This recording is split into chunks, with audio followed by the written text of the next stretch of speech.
বিশ্বনবী রাহমাতুল লিল আলামিন ডাক দিয়ে বলে, রে আয়েশা শোনো, শুনে রাখো, বেঈমান ব্যক্তি যখন বিদায় হয়ে যাবে, মুমিন ব্যক্তি যখন বিদায় হয়ে যাবে, তার কাছে 500 রহমতের ফেরেশতা চলে আসবে।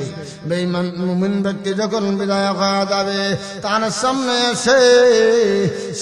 এসে দাঁড়িয়ে যাবে 500 রহমতের ফেরেশতা, ডেকে ডেকে বলবে, আসো আমার কাছে চলে আসো।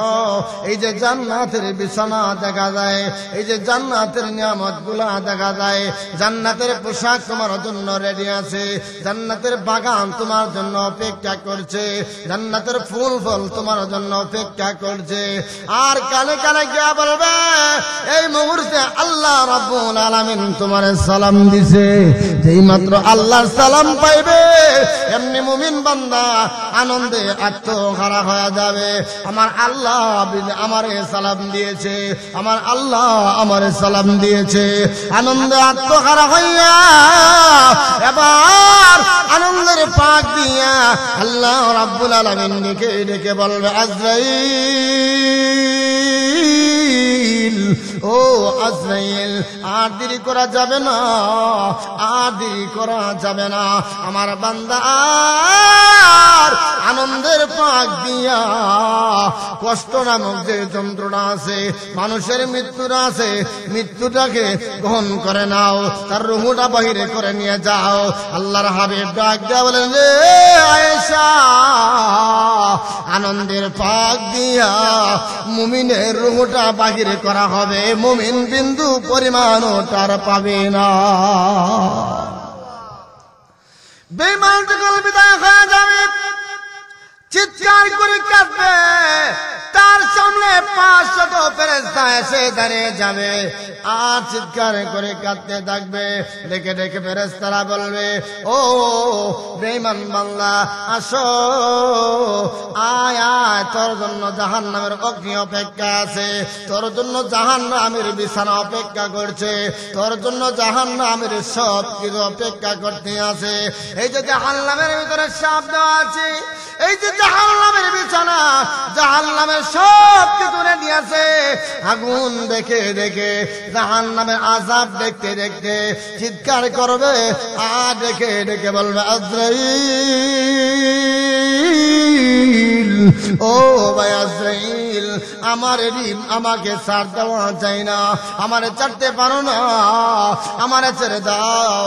একটা কাজ করো, আমারে কিছু দিনের জন্য সুযোগ দাও, আমি এখন ভালো মানুষ হয়ে যাব, তওবা করব, আর জীবনে নামাজ ছাড়ব না, আর জীবনে আমি রোজা ছাড়ব না, আর জীবনে আমি ঘুষ খাইব না, আর জীবনে আমি সুদ খাইব না, আর জীবনে আমি জিনার কাজ করব না, আর জীবনে আমি ব্যবসায় দুই নম্বরে করব না, আর জীবনে চুগলখড়ি করব না, আর জীবনে মিথ্যা কথা বলবো না, আর জীবনে আমি মানুষের গীবত করব না, আর জিন্দেগিতে কোনোদিন আল্লাহর হুকুম আমি অমান্য করব না।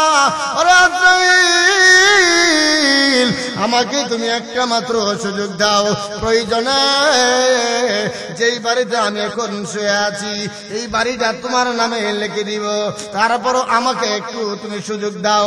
আজরাইল তখন জবাব দিবে, না রে না, সুযোগ দেওয়ার অপশন আমার হাতে নাই। দুনিয়াতে অফিস আদালতে টাকা দিলে মামলা খালাস হয়, টাকা দিলে আবার ব্যক্তিকে জেলখানায় ভরা হয়। কথা কয় না, ঘুষে সবকিছু চলে, সবকিছু ঘুষে উলট পালট হয়ে যায়, বিচারও উলট পালট হয়ে যায় ঘুষের মাধ্যমে। কিন্তু আজরাইল ডেকে ডেকে বলবেন, না না, আমি আজরাইল ঘুষ খাই না, আমি আল্লাহর দেওয়া যেই সময় তোমার জন্য নির্ধারিত করা আছে তখনই তোমাকে নিয়ে যাব, তার আগে তোমাকে আমি ছাড়ছি না। আল্লাহ যখন অর্ডার করবে তখনই নিয়ে যাব। সাকরাতওয়ালা ব্যক্তি তখন বলবে, রে আজরাইল, একটা কাজ করো না, এই সোনাকান্দা গ্রামটা তোমার নামে দিয়ে দিব, যদিও সোনাকান্দা গ্রাম তার না, কিন্তু তখন চিৎকার দিয়া বলবে সোনাকান্দা গ্রামটা আজরাইল তোমার নামে দিয়ে দিব, প্রয়োজন আমার ছুটি দাও, আমার ছেড়ে দাও, একটা মাত্র সুযোগ দাও। তখন বলবে না, এই সুযোগ দেওয়া হবে না। আবার ডাক দিয়া বলবে আজরাইল এই 2500 টাকা তোমার নামে দিয়া দিব, আমার একটা মাত্র সুযোগ দাও, একটা মাত্র সুযোগ দাও, আমি তওবা করার মতো সময়টা আমাকে দাও। আজরাইল বলবে না, এই সুযোগ দেওয়া হবে না, এই সুযোগ দেওয়ার কোনো অপশন রইল না, আমি দিতে পারলাম না, আমার আল্লাহর অর্ডার, তোমাকে চলেই যেতে হবে। তখন চিৎকার দিয়ে কাঁদবে আজরাইল, তাহলে বাংলাদেশটা তোমার নামে দিয়া দিব, আমাকে একটা সুযোগ দাও। মুসলমান বুঝলে কেমন কষ্ট হবে। আজরাইল কত বড় আল্লাহর হাবিব বিশ্ব নবী রাহমাতুল লিল আলামিন যেদিন বিদায় হয়ে যাবে, নবীদের কাছে আজরাইল আসবে, দরজায় সালাম দেয়, আসসালাতু আসসালামু আলাইকা ইয়া রাসূলুল্লাহ ইয়া হাবিবাল্লাহ। সালাম দিতেছে, সালাম দিতেছে আল্লাহর নবী বিশ্ব নবী রাহমাতুল লিল আলামিন। ডাক দিয়ে বলে, রে ফাতেমা দরজা খুলো, কে জানে বারবার সালাম দিচ্ছে, পারমিশন চাচ্ছে, দরজা খুলো, দরজা খুলো। রাসূল বললেন ফাতেমাকে দরজা খোলার জন্য, মাত্র দরজা খোলার জন্য গেলেন, ফাতেমা তাকাইয়া দেখে উনি এত বড় বিশাল বড় আকৃতি, পা হলো জমিনে, মাথা হলো আসমানে। আল্লাহু আকবার কইতেন না? পা জমিনে, মাথা হলো আসমানে, মাথা হলো আসমানে, আর একটা পশম হইল এক একটা পশম উহুদ পাহাড়ের মতো দেখা যায়, চোখগুলি আগুনের লোকার মতো বড় বড় আকৃতিতে এইভাবে তাকিয়ে আছে আজরাইল। ফাতেমা ডরে গেলেন, আব্বার কাছে এসে ডাক দিয়ে বলে, আব্বা গো, উনি কে গো? আমি এত বড় মানুষ জীবনে কোনোদিন দেখি নাই, মক্কাও না মদিনাও না, এমন বড় আকৃতি, যারা পা জমিনে, মাথা হলো আসমানে, চোখগুলি আগুনের লোকার মতো, এক একটা পশম উহুদ পাহাড়ের মতো বড় বড় দেখা যায়। দাঁড়িয়ে আছে আল্লাহর হাবিব ডাক দিয়া বলে, রে ফাতেমা আমার মাথাটা একটু আলগি দাও, আমি দেখব কে দরজার সামনে দাঁড়িয়ে আছে। আল্লাহর নবী তাকা দেখে আজরাইল দাঁড়িয়ে আছে, এমনি ডাক দিয়া বলে, ফাতেমা রে, উনি কেউ না, উনি কেউ না, উনি কইল হাযা মালাকুল মউত আজরাইল, আজরাইল আমার সামনে দাঁড়িয়ে আছে। ও মুসলমান, আজরাইলের আকৃতি কেমন বড় হবে এবার অনুমান করে নেন, আন্দাজ করে নেন। এত বড় যদি হয়, এই মানুষটার দেখলে কলিজায় কি পানি থাকবে? কলিজায় পানি থাকবে না। এই জন্য রাসূল বলেন, সাকরাত যখন বেঈমানের শুরু হয়ে যাবে, বেঈমান বান্দার যখন সাকরাত আরম্ভ হয়ে যাবে, তখন পানি পানি পানি বলে চিৎকার করতে থাকবে, আমার একটু পানি দাও, আমার একটু পানি দাও। তখন রাসূল বলেন, তামাম পৃথিবীর পানি যদি তার মুখে ঢেলে দেওয়া হইতো, তারপর তার তৃষ্ণা মিটতো না, তার তৃষ্ণা মিটতো না। কেন মিটতো না? আজরাইলকে দেখে যে ভয় পেয়েছে, যে ভয় লাগতেছে, সমস্ত পানি দিলেও তার পানির তৃষ্ণা আর মিটবে না। এবার বুঝেন যে আজরাইল কত বড়, আন্দাজ করেন। এই আজরাইলের সাথে আপনারও সাক্ষাৎ হবে, আমারও হবে, ঠিক কি ঠিক না? কোন দিন, কোন জায়গায়, কোন সময় কেউ জানি না, জানেন একমাত্র আল্লাহ। আমরা তো একদিনও কবরের বই করি না, কবরের চিন্তা একবারও করি না। কবরের চিন্তা যদি করতাম, তাহলে কবরস্থানের সামনে গিয়ে ডিজে গান বাজাইতাম না, ঠিক নেই? আজকে আমার দেশে কবরস্থানের সামনে গিয়ে যুবকরা ডিজে গান চালায়নি, চালায় না? অসংখ্য ঘটনা। কবরস্থানের সামনে দিয়ে যা, গান চালাইতে চালাইতে যা, গানের শব্দ শুনতে শুনতে যায়, গান শুনতে শুনতে যায়। হ্যাঁ মুসলমান, একবার কি চিন্তা করছেন সেই কবরে তো আপনি ঘুমাবেন, আপনার জন্য 3 টুকরা, কোটিপতির জন্য 3 টুকরা, চৌধুরী সাহেবের জন্য 3 টুকরা, খান সাহেবের জন্য 3 টুকরা, বুইয়া সাহেবের জন্য 3 টুকরা, আমি রাস্তার টুকার জন্য 3 টুকরা। বেশি না, কিন্তু কোনো পার্থক্য নাই। বলে একটু বেশি দেওয়া হবে, দিবে। আমার বাপ দাদার একটাই আছে, সম্মান আছে, আমার কিন্তু 2-3 টুকরা দিস না, 5 টুকরা দিস, কাজ হবে? কাজ হবে না। 3 টুকরাই দিবে। কম্বল না, বালিশ না, তুষক না, কোনো কিছু না, মাটির বিছানায় আপনাকে শুইতে হবে। এই চিন্তা যদি মানুষ করত, অনুভব করত যে আমি কেমনে ঘুমাবো শীতের দিনে, আপনি একটু অনুভব করেন না? এখন এই মুহূর্তে করেন না? আপনার শরীরে কয়টা জামা আছে, তারপরে তো শীতে বললে বইছে কেউ কি কর 3টা-4টা কাপড় লাগানোর পরও কোন ঠান্ডা লাগে?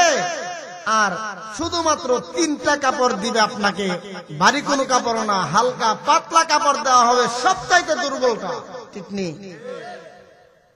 মানুষ 500 টাকার গজের 1000, 2000, 3000 টাকার গজের কাপড় কিনে, আর আপনার কাপড়ের দাম হবে মাত্র 700, 800, 1000 টাকা। 3টা কাপড় কমপ্লিট হয়ে যায়, এর চাইতে বেশি না। এই চিন্তা যদি মানুষ করত, তাহলে জিন্দেগিতে ওয়াজ মাহফিলে বাধা দিত না। এই চিন্তা যদি মানুষ করত, জিন্দেগিতে কোনোদিন খারাপ কাজ করত না। এই চিন্তা যদি মানুষ করত, জিন্দেগিতে কোনোদিন গুনার কাজে সে অগ্রসর হইতো না। ঠিক কি ঠিক না? আজকে তো এই চিন্তা ভাবনা না। আজকে মানুষ দুনিয়ার লোভ করে সব করে। আজকে ওয়াজে এই মানুষ যদি গান দিত, এই ফ্যান্ডেল জায়গা হইলে কয়েকটা প্যান্ডেল লাগতো। ঠিক না? কয়েকটা প্যান্ডেলের দরকার, খালি হাঁটতে যায়। এই গানটা গাইলে তো মনে করেন যে 500 টাকার টিকিট, অসুবিধা নাই, 500 না 1000 দিলাম, আপত্তি নাই, এরপরে গানটা হওয়ার দরকার। এই গানে কি আপনার জান্নাতে নিব না? ও সবাই গানের পক্ষে দেখা যায়। গানে জান্নাতে নিব? গানে কোথায় নিবে? জাহান্নামে। যারা গান গাবে তাদের ঠিকানা হবে জাহান্নামের দিকে। ঠিক কি ঠিক না? এই জন্য আমি বলি আর কি, গাও বাংলাদেশ গাও, ইচ্ছে মতো গাও, মন চাইলে নেচে গে জাহান্নামে যাও, নেচে গে জাহান্নামে যাও। ঠিক কি ঠিক না? গাও বাংলাদেশ গাও, ইচ্ছে মতো গাও, গাও বাংলাদেশ গাও, ইচ্ছে মতো গাও, মন চাইলে নেচে গে জাহান্নামে যাও, মন চাইলে নেচে গে জাহান্নামে যাও। যেমন ইচ্ছা তেমন করে মনের সুখে গান গাইবা। ঠিক নেই? মাঝে মধ্যে তিরিং বিরিং কোমর গুড়াই নাচিবা। যেমন ইচ্ছা তেমন করে মনের সুখে গান গাইবা। মাঝে মধ্যে তিরিং বিরিং কোমর গুড়াই নাচিবা। ভালো লাগে বুঝি তাই এত নাচা নাচি, ভালো লাগে বুঝি তাই এত নাচা নাচি, এত কেন নাচা নাচি জাহান্নামে যাও, এত কেন নাচা নাচি জাহান্নামে যাও।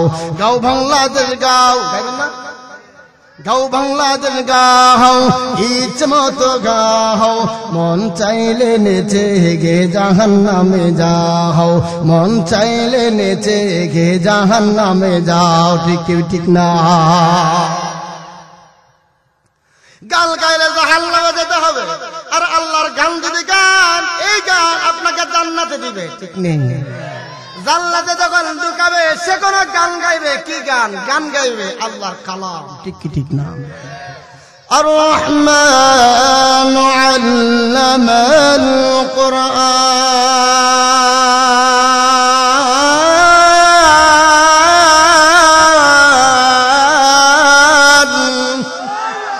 খালাকাল ইনসানা আল্লামাহুল বায়ান।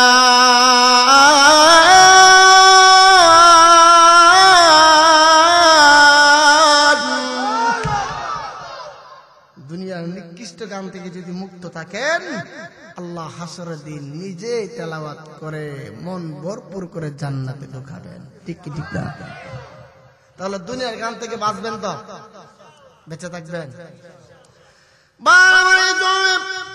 প্রত্যেকেই মৃত্যুর স্বাদ গ্রহণ করতে হবে, কবরে যেতে হবে, কেউ থাকবো না, আপনিও না, আমিও না। কবরকে ভয় করেন, কবরের ভয় যদি অন্তরে ঢোকান, দেখবেন নিজের জীবনটা অনেকটা হালকা লাগবে, পাতলা লাগবে, আরাম লাগবে, শান্তি লাগবে, অনুভব করতে পারবেন। কবরের চিন্তা করেন, আজকে আমাদের কবরের চিন্তা নাই, কবরে কোনো পেরেশানি নাই। আমি কি নিয়ে থাকবো, কি নিয়ে যাব, কেমনে আমি ঘুমাবো, এমন কোন চিন্তা ভাবনা আমরা করি না, এমন কোন চিন্তা ভাবনা আমরা কেউ করি না। তাকা দেখেন নবীর সাহাবী, নবীর স্ত্রী খাদিজাতুল কুবরা দুনিয়া থেকে যখন বিদায় হয়ে যাবে, চিৎকার করে করে কাঁদতে আছে। গভীর মনোযোগের সাথে লক্ষ্য করে শুনবেন, আমলের নিয়তে শুনবেন, বুঝার জন্য শুনবেন। দেখবেন তো এটার ভিতরে অনেক কিছু আছে, বুঝার মতো অনেক কিছু আছে। আল্লাহর নবী বিশ্ব নবী রাহমাতুল লিল আলামিন নবীর স্ত্রী খাদিজাতুল কুবরা রাদিয়াল্লাহু তাআলা আনহা কান্না করে আল্লাহর নবী ডাক দিয়া বলে, রে খাদিজা, তুমি কেন কান্দো, তুমি কেন কান্দো? তোমার তো কান্নার কোনো প্রয়োজন নাই, তুমি কেন কাঁদতে আছো? খাদিজাতুল কুবরা বলে, ইয়া রাসূলুল্লাহ, ইয়া হাবিবাল্লাহ, ওগো আল্লাহর নবী, আমি দুই কারণে কাঁদি। কি কারণ? এক হলো আমার জন্য, দ্বিতীয় হলো আপনার জন্য। ওগো খাদিজা, তোমার জন্য তুমি কেন কান্দো? কিসের কারণে তুমি কান্না করো? এমনি খাদিজাতুল কুবরা বলেন, ইয়া রাসূলুল্লাহ, ইয়া হাবিবাল্লাহ, আল্লাহর নবী গো, আমি দুনিয়া থেকে বিদায় হয়ে গেলে কবরের প্রথম রাত আমার কেমন জানে হয়। ওগো নবীজি, আমি কেমনে থাকবো, আমি কেমনে ঘুমাবো? 5 টুকরা কাপড় মহিলাদের জন্য দেওয়া হয়, আমি খাদিজা 5 টুকরা কাপড় নিয়ে আমি কবরে যাব। ওগো নবীজি, আপনি রাসূলুল্লাহ বলেছে কবরে যাওয়ার পরে কবরে 2 পাশ থেকে কবরের মাটি মানুষকে এইভাবে চাপ দিতে থাকবে, চাপতে চাপতে এমন করে একটা হাড়ের হাড় আরেকটা হাড়ের ভিতরে এমন ভাবে ঢুকে যাবে। আল্লাহু আকবার, জোরে কল মুসলমান। একটা হাড়ের হাড় আরেকটা হাড়ের ভিতরে এইভাবে ঢুকে যাবে, হাড়গুলি ভেঙে চূর্ণ বিচূর্ণ হয়ে যাবে। ওগো নবী, আপনি রাসূলুল্লাহ বলেছেন কবরে যাওয়ার পরে মুনকার নাকির আসবে। ওগো নবীজি, আমার বড় ভয় হয়, আমি কি নিয়ে কবরে যাব?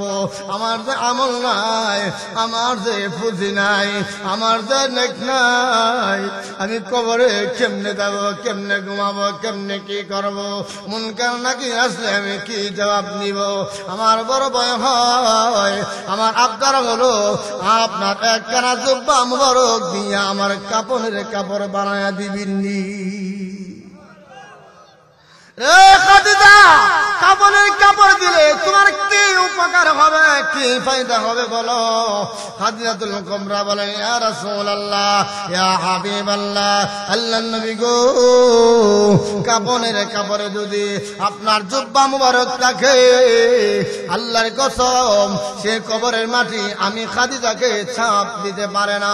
কারণ আপনি রাসূলের জামা থাকলে আমাকে কবরের মাটি চাপ দিবে না।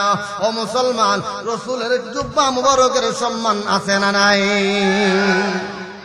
নবী যেখানে দাঁড়াবে সেখানে আযাব হবে না। নবীর জুব্বা নিয়ে যদি কবরে যায়, কবরে কি আযাব হবে? আল্লাহর হাবিব বলেন, রে খাদিজা, আমি তোমার সেই প্রশ্ন আপনি নিলাম, ঠিক আছে, আমার জুব্বা দিব, তোমার জুব্বা তোমাকে দিয়ে দিব, আমার জুব্বা তোমাকে দিয়ে দিব। 2 নম্বরে কি চাও রে খাদিজা? খাদিজা ডাক দিয়া বলে, আল্লাহর নবী গো, দ্বিতীয় নম্বরে হলো আমি কবরে যাওয়ার পরে সকলেই চলে আসবে, আপনি নবীও চলে আসার মতো আপনিও চলে আসবেন। ওগো নবীজি, আমার আবদার হলো সকলে চলে আসলে আপনি আসবেন না, আমার কবরের উপরে বসে থাকবেন। মুনকার নাকির যখন আসবে আমার প্রশ্নের সওয়ালের জবাব আপনি দিয়া দিবেন। এমনি বিশ্বনবী রাহমাতুল লিল আলামিন ডাক দিয়ে বলে, খাদিজা রে, ঠিক আছে, দুটা প্রস্তাব আমি গ্রহণ করে নিয়েছি।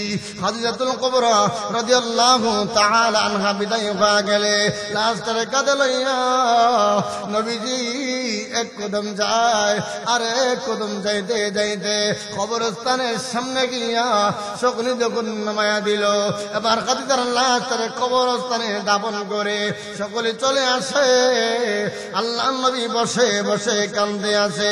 আল্লাহ রাব্বুল আলামিনের কাছে হাত তুলে উঠাইয়া আসমানের দিকে তাকাইয়া কান্দে, প্রভু গো, যখন আমার সাথে কেউ ছিল না ইসলামের প্রথম যুগে, আমি খাদিজার কাছে প্রথম দাওয়াতটা দিয়েছিলাম, প্রথম নাম্বারে খাদিজা কালিমা পরে মুসলমান হয়েছে। ও মালিক, খাদিজার এত সম্পদ আমার পিছনে সব কিছু ব্যয় করে দিয়েছে, আমি নবীকে দান করে দিয়েছে, আমি এই দিনের জন্য সব কিছু দান করে দিয়েছি। খাদিজা আমার পিছনে থাকতো, খাদিজা থাকতে আমার দিনের কাজটা সহজ হইতো। আমার দুঃখের সাথী আমার জন্য 3 বেলা খানা নিয়ে যাইত, আমার জন্য 3 বেলা খানা নিয়ে যাইত, পাহাড়ের উঁচায় আমার জন্য খানা নিয়ে যাইত। ওগো প্রভু, আজকে আমার খাদিজা কবরে ঘুমিয়ে আছে, খাদিজা বড় ভয় পায়, কেমনে ঘুমাবে, কেমনে কবরে থাকবে। এই জন্য আমি আমার খাদিজার জন্য কান্না করছি। আল্লাহ রাব্বুল আলামিন ডাক দিয়া বলে, ওগো নবীজি, কান্না কইরেন না গো নবী, কান্নার কোনো কারণ নাই, কান্নার কোনো কারণ নাই। আমি মহান আল্লাহ খাদিজার কবরের জিম্মাদার হয়ে গেছি। খাদিজাকে মহান আল্লাহ নিজে সালাম দিয়েছে, সুবহানাল্লাহ। তাহিয়াতুহুম ইয়াওমা ইয়ালকানাহুম সালাম।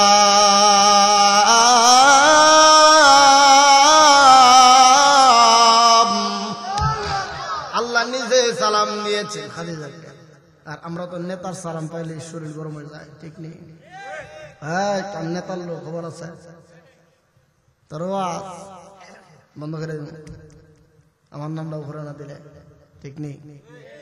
আজকে ওয়াজ মাহফিলও বাধা দেয়নি, ভালো কাজে কিছু বাধা আসে, যে বাস্তবতা, কিন্তু সত্য।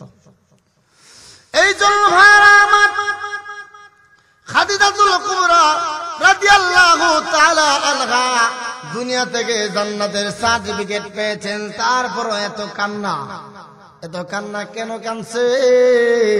কবরে তো যেতে হবে। যার মাথা ব্যথা নাই তার যদি সারাদিন বলেন মাথা ব্যথা বড় কষ্ট, সে জিন্দিগি তো বুঝবে না মাথা ব্যথা কেমন, ঠিক নিও। বিপদে না পড়লে বুঝার কোনো উপায় নাই, বিপদে পড়লে বোঝা যায় এটা কেমন কষ্ট। যত শক্তিশালী লোক হোক, 10 বার 20 বার 50 বার যদি বাথরুমে দৌড় মারে একদিনের ভিতরে, সন্ধ্যার সময় কইবা আমার আর নাই, ঠিক নি কথা? 20-50 বার বাথরুমে গেলে অবস্থা থাকবা। ফালোয়ান মতো ব্যক্তি, ফালোয়ানের মতো একটা ব্যক্তি নাই। আল্লাহ কয়, কি করবি এত শক্তি দিয়া, এত বাহাদুরি দিয়া? তোর 10 বার আর 20 বার বাথরুমে নিলাম আর আনলাম, এতে করে শেষ? এই বাহাদুরি, এই তোমার ক্ষমতা? একবার তো চিন্তা করা উচিত, একটা বার তো ভাবা উচিত, কবরের চিন্তা তো একবার করা উচিত। উসমান গনি রাদিয়াল্লাহু তাআলা আনহু কবরের পাশ দিয়ে গেলে চিৎকার করে কাঁদতো, কবরের পাশ দিয়ে গেলে চিৎকার করে কাঁদতে থাকতো। খারাপ লাগতেছে? খারাপ লাগতেছে? দোয়া করে দিব। উসমান গনি কবরের পাশে গেলে চিৎকার করে কাঁদতে থাকতো। এই কান্না দেখে সাহাবীরা কয়, উসমান তোমার এই কান্না বন্ধ করো, এত কান্না কেন কান্দো? কবর পাশে আসলে তোমার কান্না শুরু হয়। উসমান গনি রাদিয়াল্লাহু তাআলা ডাক দিয়া বলে, রে সাহাবীরা, তোমরা তো জানো না আমি কেন কান্দি। আমার রাসূল বলেছে, কবর হইল আসল ঘর, কবর হইল প্রথম ঘর, কবর হইল প্রথম গাঠি, কবর হইল প্রথম গাঠি। এই জন্য আমি কান্না করে আল্লাহ নবীর সামনে নেওয়া হয়। আল্লাহ নবী বিশ্ব নবী রাহমাতুল লিল আলামিন ডাক দিয়া বলে, সাহাবীরা রে, কি তো বলেছে, উসমান তো আমার আসল ওয়াজটা বুঝছে, আসল ওয়াজটা উসমান গনি বুঝতে পেরেছে।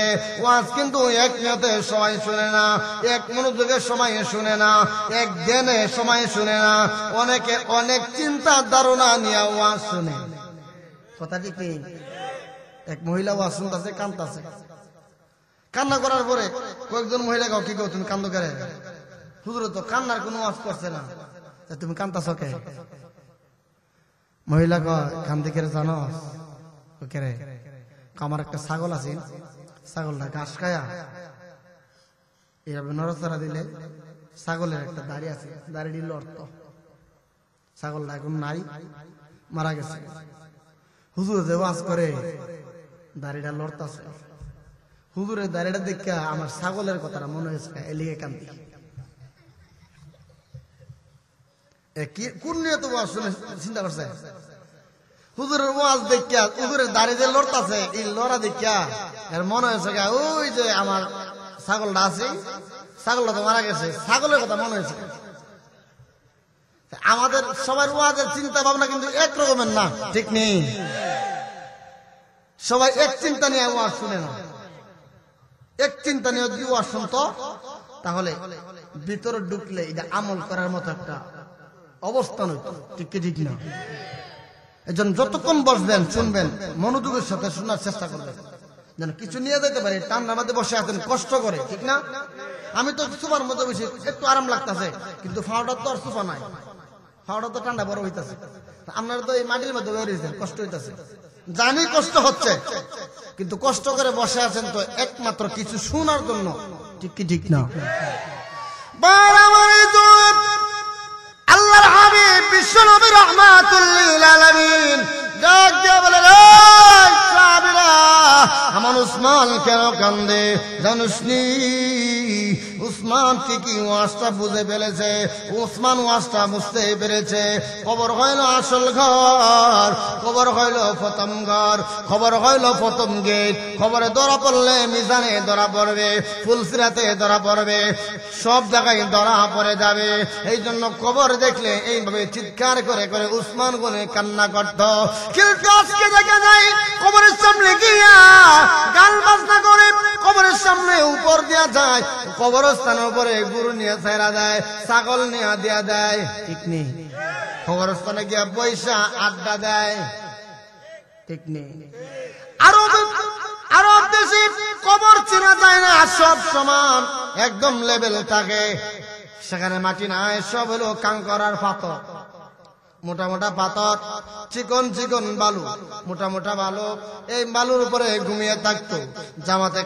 জামার মধ্যে মহিলা লাগতো না, কাপড়ে মহিলা হতো না, এক জায়গায় ঘুমিয়ে গেছে। ঘুমিয়ে যাওয়ার পরে এমনি উনি কানের মধ্যে শব্দ শুনতে পায়, তুমি যে আমার উপরে ঘুমিয়ে আছো, আমার যে কি পরিমাণ কষ্ট হচ্ছে জানোনি? আমার কষ্ট যদি জানতে, জিন্দিগিতে আমার কবর উপরে তুই ঘুমাইতি না। তুই তো ঘুমাইলি, আমার বুকের মধ্যে আঘাত লাগতেছে, তুই যে এখানে ঘুমিয়ে আছো। আজ থেকে নিয়ে অনেক বছর আগে আমি এই কবরে আসছি, কবরে আসার পর থেকে নিয়ে আমল করতে আছি, পুরো তেলাওয়াত করতে আছি। আমি 5000 বার কোরআনে খতম করেছি, বিন্দু মাত্র কোনো সওয়াব হয় না, বিন্দু মাত্র সওয়াব হবেও না। কারণ কবরে গেলে ইবাদত করলে সওয়াব নাই, অপশন সেখানে ভিন্ন হয়ে যায়। রে পথিক, আমার 5000 বার কোরআনে খতম করে দিয়ে দিলাম, নিয়ে যা, শুধু তোর একবার সুবহানাল্লাহর সওয়াবটা আমার দিয়া দে। কি বুঝেন? কবরে যাবার পরে কোন সওয়াব আসেনি, নামাজ পড়লে সব উনি তসবিহ বললে সব হইবনি, কবরস্থানে গেলে সব শেষ। না আজকে একদল আছে কবরে গিয়ে তেল মালিশ করে, বাবা একটা সেল দাও, ঠিক নিও।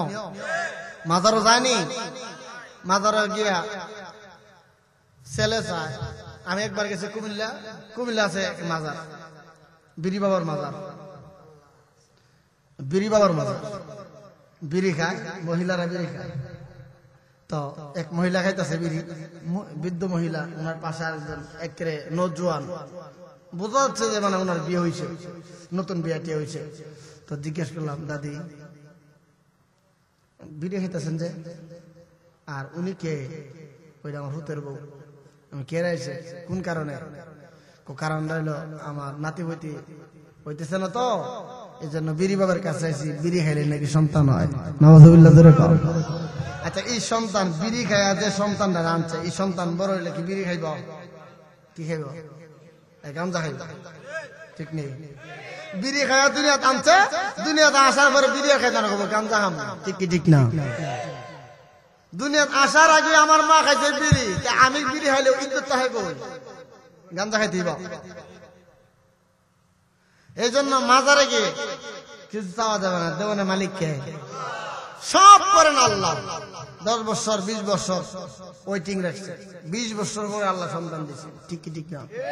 10 বছর পরেও সন্তান দিছে।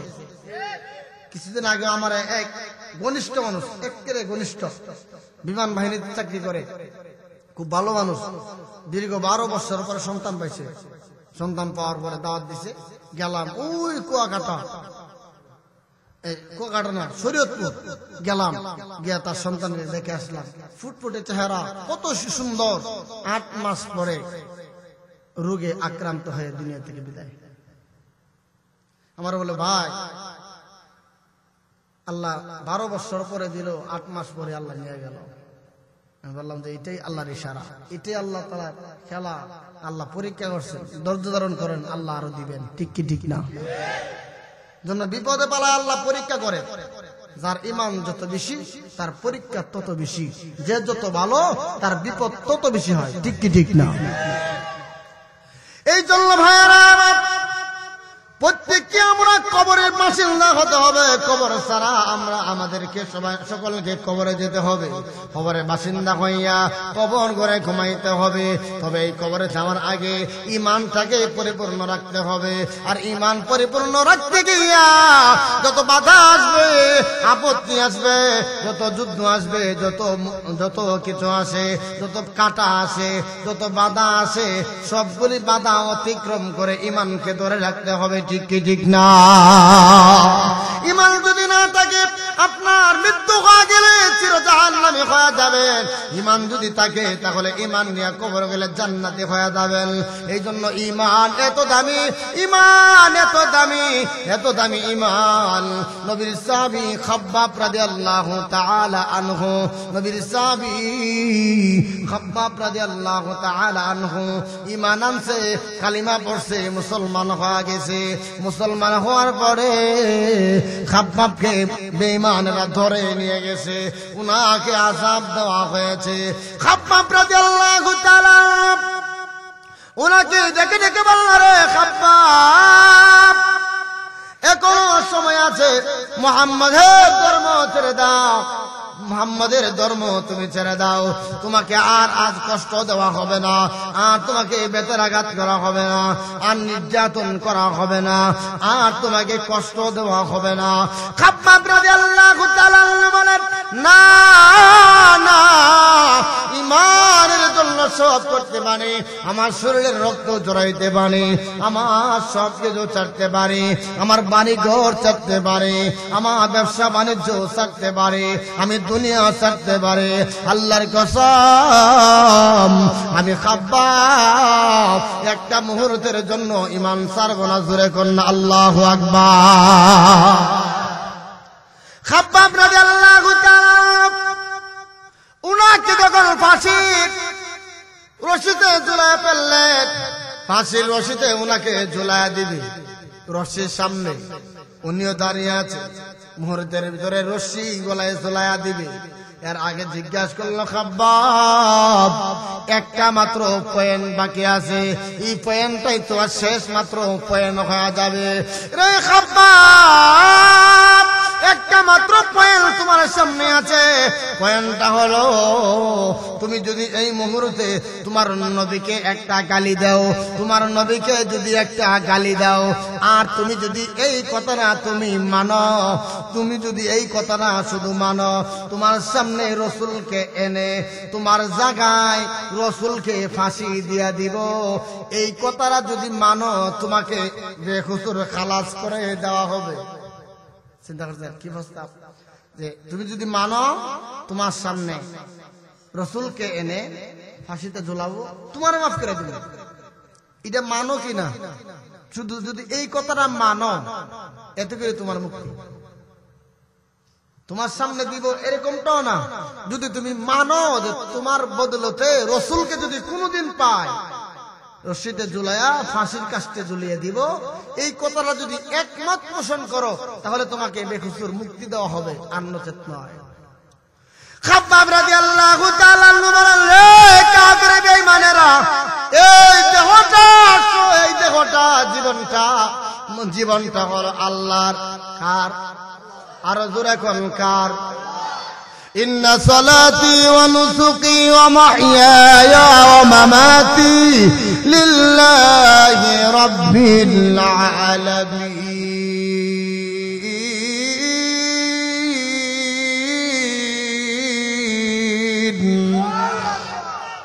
আমার নামাজ, আমার কুরবানি, আমার যাকাত, আমার জীবন, আমার মরণ সব কিন্তু আল্লাহর। তাহলে আল্লাহর জীবন আল্লাহর জন্য দিব, আমার কোনো আপত্তি নাই। রে কাফির বেঈমানেরা, আমার নবীকে আমার বদলতে তোরা ফাঁসির কাস্টে ঝুলায় দিবি, এই কথাটা মানবো তো দূরের কথা, আমার নবীকে যদি আমার সামনে ফুল দিয়ে এইভাবে তোমরা কাটি ছেড়ে দাও, আমার শরীরে এক ফোঁটা রক্ত থাকতেও আমি তোদেরকে ছাড়ব না।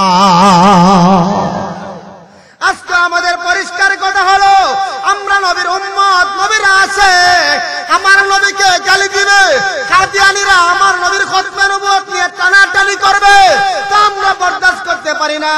যদি পীর সাহেব মধুপুরী ডাক দেয়, আবার যদি উলামায়ে কেরাম ডাক দেয়, ময়দানে যদি যেতে হয়, নবীর খতমে নবুয়তের জন্য যদি ময়দানে জড়াইতে হয়, সন্তানকে এতিম বানাইতে হয়, স্ত্রীকে বিধবা বানাইতে হয়, সব করব, নিজের রক্ত দিব, জীবন দিব।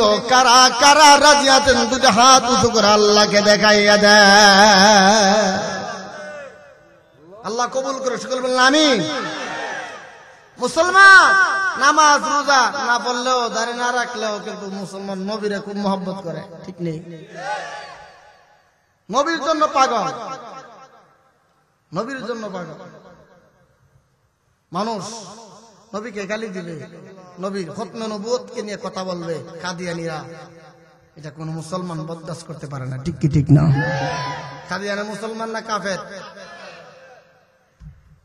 যারা বলবে না কাফের, তারাও কাফের। এজন্য কাদিয়ানীরা মুসলমান না কাফের? কাফের। বারবার খাব্বাব রাদিয়াল্লাহু তাআলা আনহু বলেন, এ কাফের বেঈমানেরা, আমার নবীকে আমি গালি দিব এটা হতেই পারে না। আমার নবীকে তোরা আমার সামনে ফাঁসির কাস্টে ঝোলাবি, এইটা তো দূরের কথা। ফুল দিয়া যদি আঘাত করা হয়, আমি খাব্বাব বিন্দু মাত্র মেনে নিব না শরীরে রক্ত থাকতে। ও মুসলমান, খাব্বাব রাদিয়াল্লাহু তাআলা আনহুকে মুহূর্তের ভিতরে রশিতে ঝোলায়া দিলেন, ফাঁসির কাস্টে ঝোলায়া দিলেন, এইভাবে উত্তর দিকে করে দিয়েছে।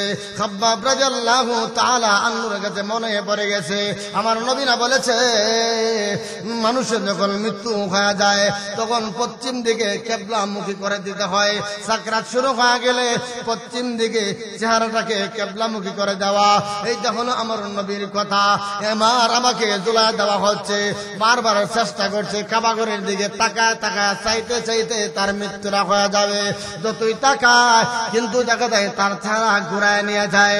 আল্লাহর হাবিব বিশ্বনবী রাহমাতুল লিল আলামিন এক পর্যায়ে ফাঁসি হওয়ার আগে আল্লাহর নবী ডাক দিয়ে বলে, রে খাব্বাব, তোমাকে কিবলা জায়গার দিকে তাকাইতে হবে না, কিবলার দিকে তাকাইতে হবে না। অন্তরের কিবলা হইল বড় কিবলা। তুমি তো জানো তোমার আল্লাহরে তুমি কি মহব্বত করো, আল্লাহকে কি পরিমাণ তুমি ভালোবাসো, জীবনের চাইতে আল্লাহকে বেশি ভালোবাসো। এই জীবনটা তো দিচ্ছ আল্লাহর জন্য, আল্লাহর জন্য জীবন তুমি দিতে আছো। ফাঁসির আসামিতে দাঁড়িয়ে আছো, ফাঁসির রশিতে এখনই চলে যাবে। রে খাব্বাব, চিন্তার কোনো কারণ নাই। এই মুহূর্তে তোমার মৃত্যু হয়ে গেলে আল্লাহ রাব্বুল আলামিন তোমার জন্য জান্নাতের গেট খুলে দিবে। সত্যি তো তারা রাসূলের জন্য জীবন দিয়েছে, আল্লাহ তাদেরকে সম্মান দিয়েছে, ঠিক ঠিক না? ওই নবীর একজন সাহাবী যার নাম হলো আব্দুল্লাহ, 10 বছর বয়সে চাচার অধীনে থাকতো, বাবা ছিল না। বাবা না থাকলে কিন্তু সন্তানদের কোনো খোঁজ খবর থাকে না, আর চাচারা বাবার মতো কিন্তু দেখে না, ঠিক নেই?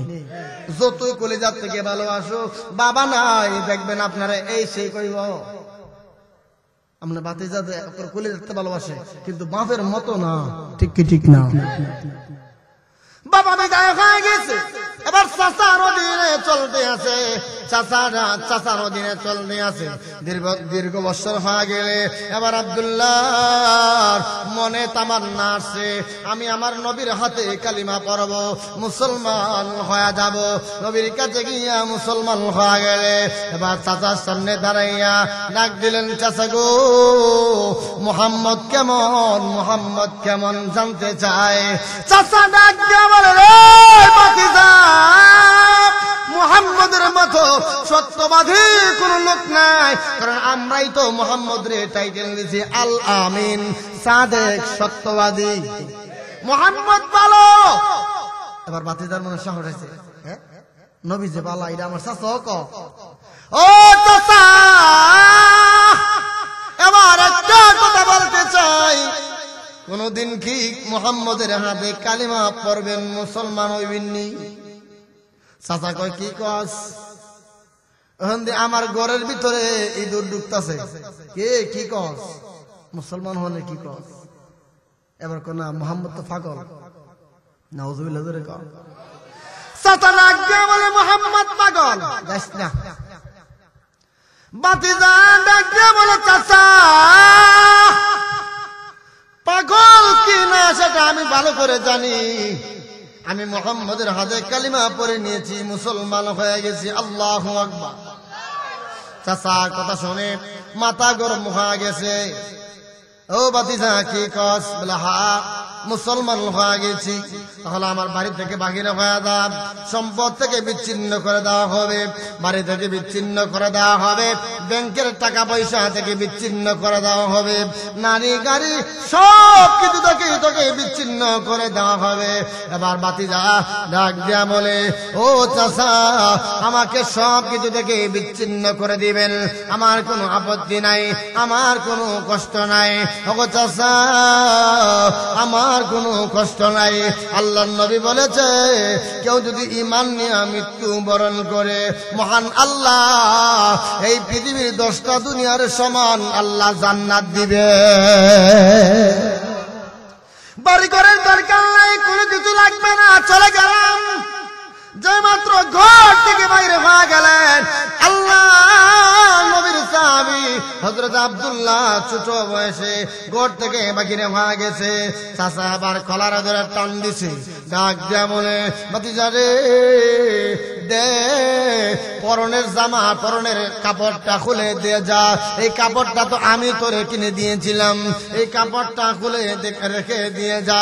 ঠান্ডার দিনে কাপড়টা খুলে দিয়েছে, শরীরটা আমার একদম উলঙ্গ, কিচ্ছু নাই, পরনে একটা মাত্র লুঙ্গি আছে, পরনে লুঙ্গিটা নিয়ে যাই মাত্র রওনা দিয়েছে।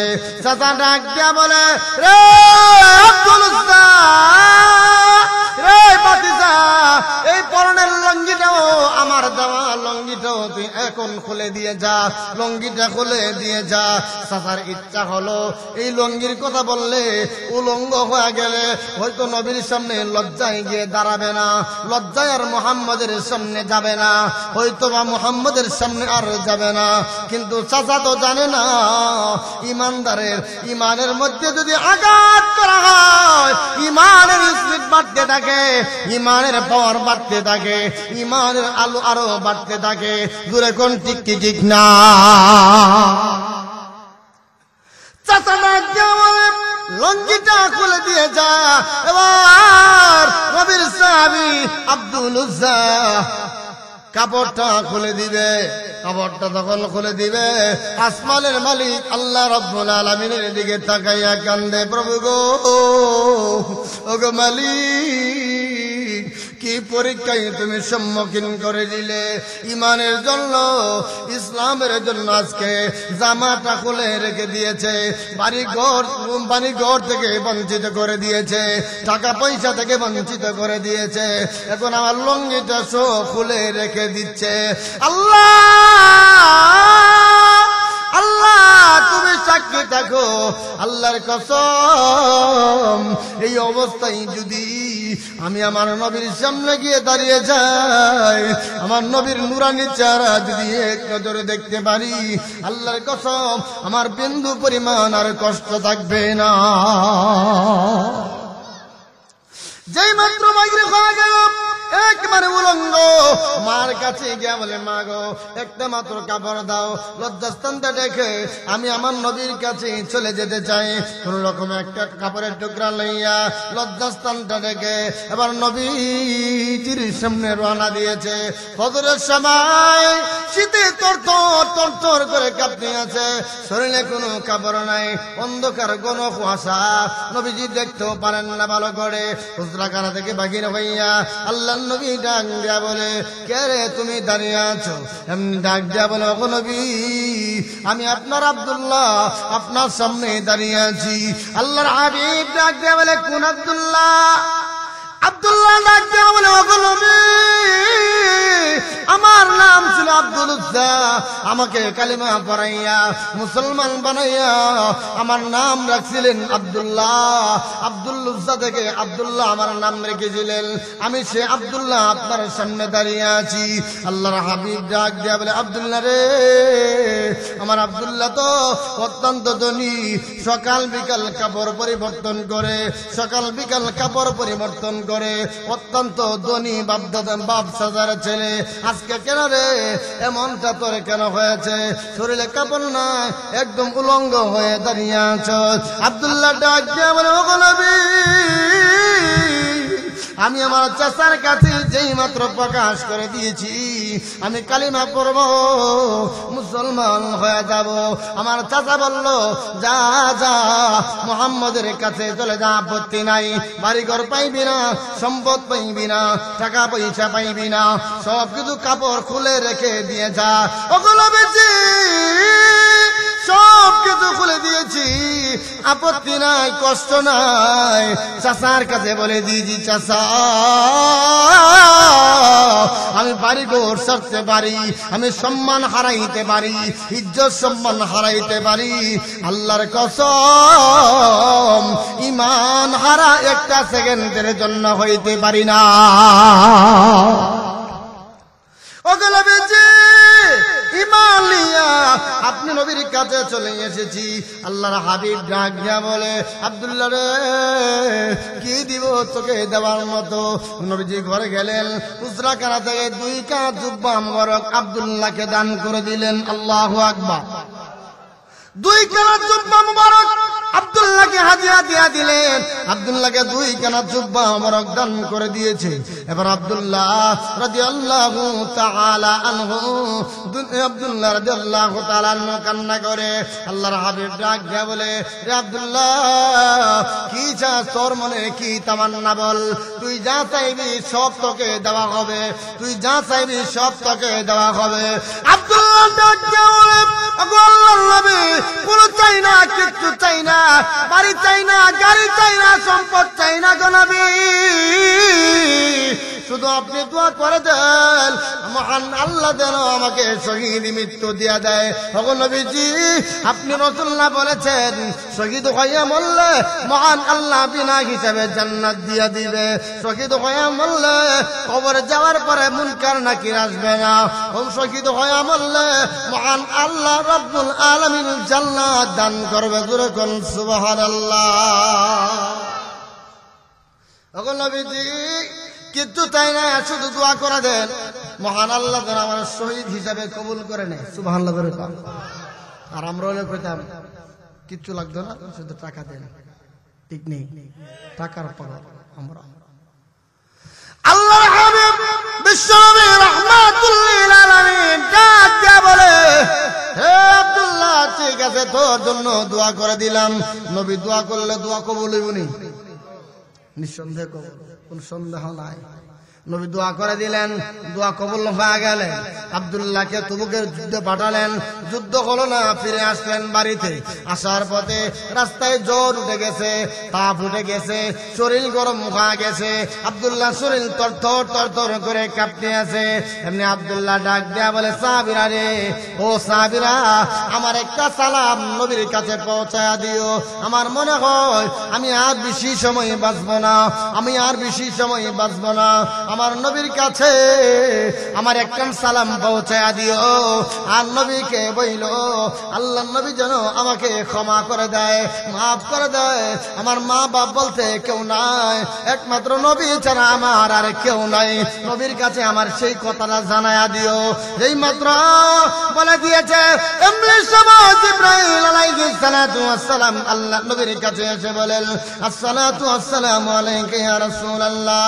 আল্লাহ নবী গো, আপনার সাহাবী আব্দুল্লাহ আপনাকে সালাম দিয়েছেন। নবীজি সালামের জবাব নিয়েছে। সাহাবীরা কই, নবী গো, কেউ তো সালাম দিতে শুনলাম না, আপনি উত্তর দিয়ে ফেললেন, এই ব্যাপার কি, ঘটনা কি জানতে পারলাম না। আল্লাহর হাবিব ডাক দিয়া বলে, সাহাবীরা রে, আমার আব্দুল্লাহ সালাম দিয়েছে, আর আল্লাহ জিবরাইলের মাধ্যমে আমার কাছে সেই সালামটা পৌঁছায়া দিছে। মুসলমান কেমন আল্লাহর জন্য পাগল। আব্দুল্লাহ সাহাবীদেরকে সালামটা দিছে। সাহাবীরা রাসূলের কাছে আসার আগে আগে আল্লাহ জিবরাইলের মাধ্যমে পৌঁছাইছে। সুবহানাল্লাহ। আব্দুল্লাহ রাদিয়াল্লাহু তাআলা যখন বিদায় হয়ে গেলেন, এবার তার জানাজা দিয়া লাশটারে কাঁধে নিয়া কবরস্থানে যখন চলে গেলেন, কবরস্থানে যখন লাশ রাখবে, আল্লাহ হাবিব বিশ্বনবী রাহমাতুল লিল আলামিন ডাক দিয়া বলে, সাহাবীরা রে, কেউ কবরে নামবি না, আমি নিজে আমি একা কবরে নামবো। সুবহানাল্লাহ। কেউ কবরে নামবি না, আমি নিজে নামবো, আমি একা কবরস্থানে নামবো। নবীজি কবরস্থানে নেমে গেলেন। আর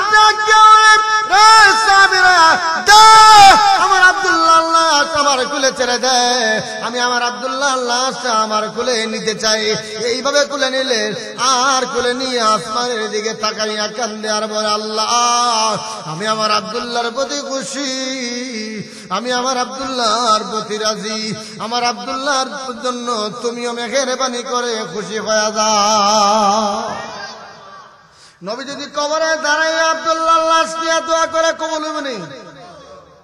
আল্লাহ রাব্বুল আলামিন নবীর সাহাবী আব্দুল্লাহ নবী আবার কোলে নিয়ে যখন কান্দে, নবীজির সাহাবী কবরের সামনে দাঁড়াইয়া এবার চটপট করে কান্না করে, মাটিতে হামাগুড়ি খায় আর কান্না করতে আছে। আব্দুল্লাহ রে, তোর জীবনটা কতই না ধন্য, যেখানে রাসূল বলতেছে, আল্লাহ, আমি আমার আব্দুল্লাহর প্রতি খুশি, মেহেরবানি করে তুমি আল্লাহ আমার আব্দুল্লাহর প্রতি খুশি হয়ে যাও। মুসলমান, আল্লাহর জন্য জীবন দেওয়ার কারণে জীবনের সম্মান বাড়ছে না কমছে? আর সম্মান বাড়ে। আল্লাহর জন্য জীবন দিলে সম্মান কমে না, সম্মান বাড়ে। ঠিক কি ঠিক না? ওই যে আছে, আমরা প্রত্যেকেই কবরে যাব, কিন্তু কি নিয়ে যাব ঠিক নেই। আমরা যারা আছে প্রত্যেকেই একদিন করে ধাপে ধাপে যাওয়ান লাগতো না? যাবার পরে মানুষে প্রশংসা করে, হ্যাঁ বালা না খারাপ, ঠিক না? যাওয়ার আগে তো সবাই বালাতে হয়। আমার এলাকার নিজের এলাকার 3 জন ডাকাত আছে, চোর আছে, প্রকাশ্যে এসে বলতো, আমরা তখন ছোট, এখনো আছে, 3 জনের মধ্যে 3 জনের বাচ্চা আছে, এর মধ্যে একজন তার ছেলে 3 জন হাফেজে কোরআন, এবং সে নিজেও চুরি ডাকাতি ছেড়ে দিয়ে তবলিগের চিল্লাতে এখন বছরের পর বছর থাকে। সুবহানাল্লাহ করে কাজ। আমি একদিন দিকে কিনি, তোর নাম কি? আমার নাম হইলো কি নাম জানা গেছে মন নাই। তোর বাবার নাম কি? আমার বাবার নাম হইলো মরমজালি। সুরা যাইলা না সুরের ভূত হাফিজ সাহেব, আল্লাহ কিভাবে কবুল করছে। তো এই 3 চোরা প্রকাশ্যে ঘোষণা দিত, এলাকা চুরি ডাকাতি হইলে আমরা 3 জনের দোষ। এলাকা দরজা খুললে ঘুমাইতো, চুরাইতো না, কারণ চুর তো 3 জন আছেন, লিডারের বাড়ি চুরি হলো, খবর আছে নি? তা চুরের সামনেও গেলে মানুষ গিয়ে সালাম দেয়, আসসালামু আলাইকুম, আসসালামু আলাইকুম, অর্থাৎ তোমার গজব না দিল, ঠিক নেই। সালাম কে আসসালামু আলাইকুম, কথা বলা সালাম ডেকে আসলে আসসালামু আলাইকুম, আসসালামু আলাইকুম, ঠিক কি ঠিক না? সালামটা পরিপূর্ণ সহিযুদ্ধ করে দেয় না, আসসালামু আলাইকুম।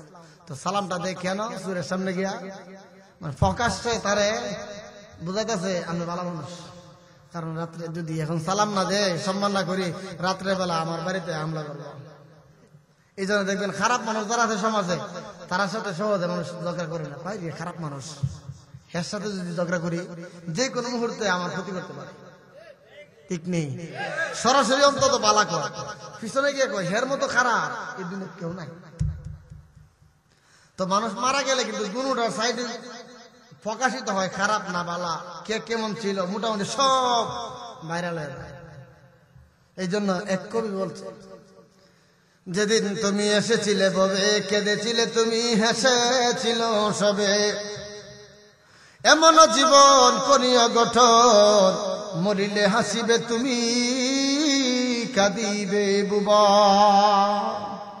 এমন জীবন করিও না গঠন, মরিলে কাঁদিবে তুমি, হাসিবে বুবা। ভালো মানুষ মারা গেলে মানুষ কান্না করে, তার জন্য আফসোস করতে থাকে, আরে ভালো একটা মানুষ ছিল, বিদায় হয়ে গেছে, আফসোস করে থাকে।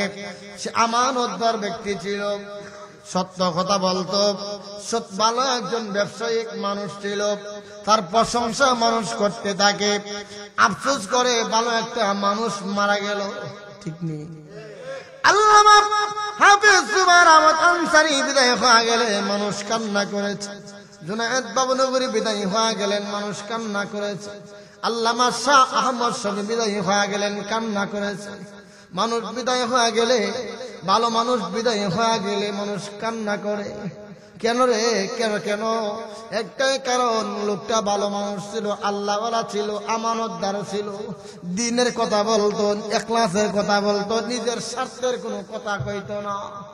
ভালো মানুষ মারা গেলে মানুষ প্রশংসায় লিখতে হয়, মানুষ তার জন্য দোয়া করতে থাকে। আল্লাহ ডাক দেয়া বলে, ফেরেশতারা রে, তার জন্য দোয়া করতে আছে, প্রশংসা করতে আছে। কেউ যদি মৃত্যু ব্যক্তির জন্য দোয়া করে, মৃত্যু ব্যক্তিদের জন্য প্রশংসা করে, আল্লাহ বলেন সেই প্রশংসার কারণে, দোয়ার কারণে আমি মহান আল্লাহ মৃত্যু ব্যক্তিকে মাফ করে দিলাম।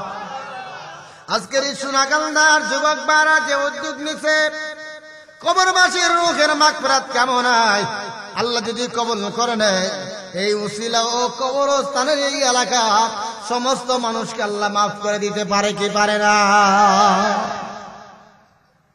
এগুলো ভালো কাজ, দিনই কাজ, বেশি বেশি করবেন। ওনারা তো বাড়ি ঘর রেখে গেছে, কিছুই নিছে না, সব পেয়ে গেছে আপনার জন্য, কিন্তু আপনি সন্তান হয়ে কি করলেন?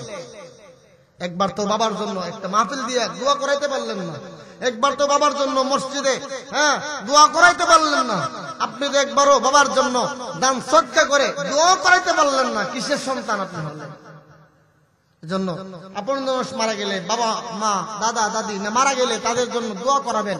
যে কোনো উপায়ে মসজিদে, মাদ্রাসায়, হ্যাঁ, এতিম দান করে এবং ওয়াজ মাহফিল করে, যে কোনো ভালো কাজ করে করে তাদের জন্য দোয়া করবেন, দোয়া চাইবেন।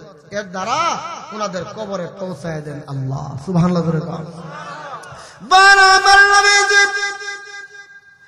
এই যে বলেছিলাম, ভালো মানুষ মারা গেলে মানুষ কাঁদলে প্রশংসা করে, ভালো মানুষ মারা গেলে সকলেই চিনে, সকলে প্রশংসা করে। নবীর একজন সাহাবী, নবীর একজন সাহাবী, তার নাম হলো সাদ ইবনে মুআজ। বিদায় হয়ে গেলে জিব্রাইল কানে কানে সালাম দিয়েছেন, আর ডেকে ডেকে বলছেন, নবী গো, আজকে আপনার সাহাবীদের মধ্যে কে গো বিদায় হয়ে গেল?